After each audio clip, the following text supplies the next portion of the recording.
Alors Bruno, est-ce que vous avez déjà perdu vos clés de voiture, d'appartement, enfin des clés qui ont eu des conséquences catastrophiques? En fait, moi, ce que j'ai perdu à la base, c'est mon chat. Notre chat, mes frères et moi, et c'est comme ça que l'idée de Wistiki est née.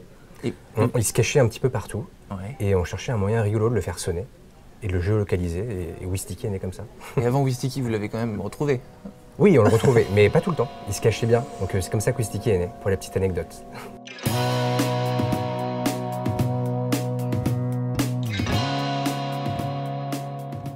Bonjour à tous et bienvenue dans le Talk Décideur. Aujourd'hui, j'accueille le cofondateur de Wistiki, Bruno Lussato, qui a fondé avec ses deux frères une solution qui va beaucoup plaire, je pense, aux personnes un peu tête en l'air qui ont parfois la désagréable habitude d'oublier leurs clés, leur téléphone portable, etc., etc. Vous allez en savoir plus tout de suite. Bonjour Bruno.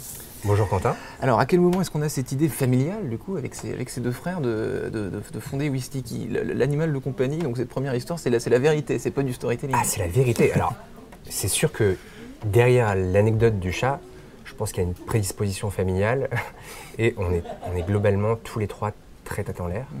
Et l'idée de Wistiki, donc d'inventer un petit objet qui fasse que tous les objets qui nous entourent puissent être retrouvés, c'est une idée qui nous parlait beaucoup.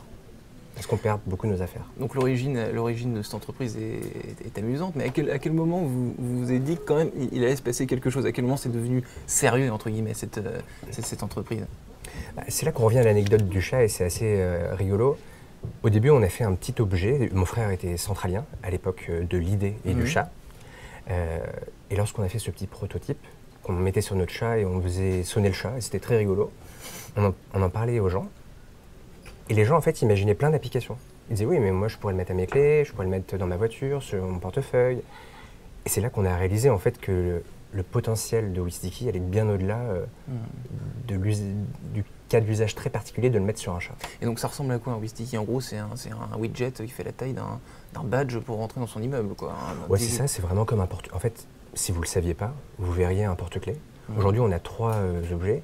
Il y en a un qui est format rectangulaire pour les clés, un autre qui est format arrondi pour les animaux de compagnie, et un autre qui est format carte de crédit, comme une carte de crédit, que vous mettez dans votre portefeuille. Donc est-ce qu'il y a d'autres futures proies, entre guillemets, dans votre collimateur? Est-ce qu'il y a des objets, des catégories de choses que vous visez pour tracer? L'ambition de Wistiki, c'est de créer un monde où plus rien ne se perd. Moi, ce que j'aimerais, c'est que cette tâche, un jour on puisse la retrouver, c'est que toi, un jour on puisse te retrouver si t'es perdu, ta montre, mes lunettes. Donc potentiellement, tout est une target. Et aujourd'hui, jusqu'à quelle distance on peut géolocaliser, on peut traquer un objet, un chat, un chien, une montre? Alors ça va fonctionner partout. Ouais. En Allemagne, dans tous les pays Tout à fait. On peut faire, si tu veux, un petit focus sur la techno Wistiki, comment ça fonctionne, mais en gros l'idée c'est que à très faible coût, Wistiki, grâce à la technologie du Bluetooth, on est capable aujourd'hui de faire sonner dans un premier temps, mais surtout de géolocaliser partout dans le monde et sans abonnement. Et avec quelle précision? Par exemple 10 mètres, 5 mètres, 200? En gros, tu vas avoir la géolocalisation dans un périmètre d'une vingtaine de mètres. Ouais. Et ensuite, tu vas pouvoir préciser avec un radar chaud-froid quand tu arrives dans le périmètre pour retrouver ton objet. D'accord. Donc ça peut aller jusqu'à quelques centimètres. Ah oui, tu vas finir par vraiment te rapprocher de ton objet avec un radar et même à le faire sonner dans les derniers mètres. Alors combien de personnes aujourd'hui vous avez réussi à convaincre en France d'opter pour la solution Wistiki? Combien de têtes en l'air vous ont Alors les têtes en l'air, il y en a beaucoup. Tu vois, rien que sur notre page Facebook, on a 1 million de fans tête en l'air. C'est une communauté juste complètement atypique et originale, c'est des étourdis.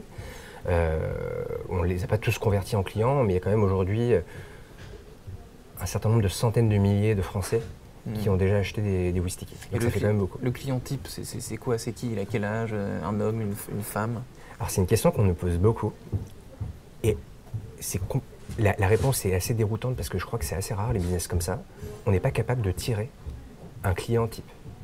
C'est autant le jeune que la personne la plus âgée, qu'un homme, qu'une femme, qu'un riche, qu'un pauvre. Tout le monde perd ses affaires. C'est vraiment incroyable. Et je suis peut-être un peu pervers, mais je me dis qu'avec une telle solution, il y a des tas de gens qui doivent se dire, tiens, un Wistiki c'est discret, je l'ai dit tout à l'heure, ça peut se mettre n'importe où, et hop, je pourrais le glisser par exemple dans le sac à main de mon épouse, par exemple, pour la traquer, pour voir si elle essaie de me cacher des choses. Est-ce que ça c'est possible, ou est-ce qu'il y a une sorte de règle qui fait que vous ne vendez pas à n'importe qui, etc. Alors nous, Il y a quelque chose qui est important pour nous, et c'est ça depuis le début. Wistiki, on ne le vend pas pour être mis sur les êtres humains. Ouais. Simplement sur les animaux de compagnie, parce que c'est un cas particulier pour les êtres vivants. Mais ce n'est pas vendu en tant que tel, on ne le market pas comme ça. Et dans nos conditions générales, on interdit de le mettre sur des humains. Après, on ne peut pas empêcher des gens de s'amuser à faire ça, comme pour n'importe quelle balise, quoi. Tout le monde fait ce qu'il veut avec son Wistiki. Donc cette entreprise est 100% familiale. Je crois même, j'ai lu quelque part que c'était votre maman qui avait designé le premier produit. Et ensuite, vous l'avez abandonné pour bosser avec Philippe Starck, c'est ça? Votre pauvre maman. C'est en effet, à la base, véritablement, c'est vrai que si on rentre dans le détail du début, c'est une histoire de famille où on a certes créé, mes frères et moi, la boîte, mais au début, nos parents étaient aussi impliqués. Et sur la partie design du produit, c'est notre mère qui a conçu le premier produit, qui s'est quand même vendu à plusieurs dizaines de milliers d'exemplaires. C'est le produit qui a été conçu par notre mère. Et à un moment, on a eu l'opportunité de travailler avec Philippe Starck. Et avec Philippe Starck, on s'est tapé dans la main pour concevoir une gamme d'objets connectés. Notre mère ne nous en a pas trop voulu. Elle s'est dit que ça pouvait être un bon leverage pour la marque. Mais ton côté Philippe Starck, bosser en famille comme ça a des inconvénients, ça a plus de qualité que d'inconvénients. Comment vous faites pour vous entendre avec vos deux frères particulièrement, parce que c'est avec eux que vous bossez tous les jours. Il n'y a pas de tension particulière, ça se passe comme quand vous étiez petit, etc. Non, mais créer une entreprise, c'est compliqué. Donc il y a forcément des tensions, il y a forcément des moments où c'est plus compliqué.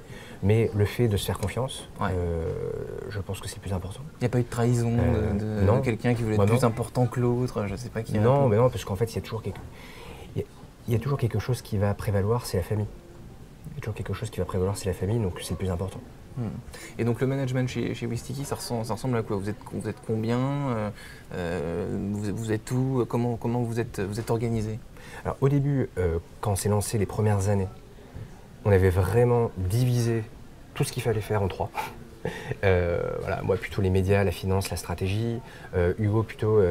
Ça fait déjà beaucoup. Ouais, mais il y a quand même beaucoup.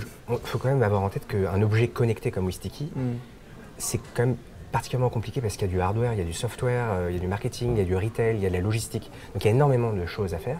Donc Hugo, typiquement, il faisait toute la technique, mais ça va de concevoir le produit avec les lignes de prod, jusqu'à faire l'application et jusqu'à piloter les équipes. Et Théo faisait plutôt le commercial et la logistique. On s'est lancé comme ça, et au fur et à mesure qu'on a grandi et qu'on a évolué, on s'est pu s'organiser, en fait. Désormais, aujourd'hui, vu qu'on en parle, je pilote les activités de la société. Et Théo et Hugo sont désormais un petit peu moins dans l'opérationnel. Donc ils ont d'autres projets à côté, donc ils sont en train de travailler sur de nouveaux projets, ils sont toujours au comité stratégique, mais ils sont plus dans une logique de recréer quelque chose. Et moi j'ai pris le parti de poursuivre le développement de Wistiki. Et de rester dans les médias, donc merci Bruno Lussato. Merci beaucoup.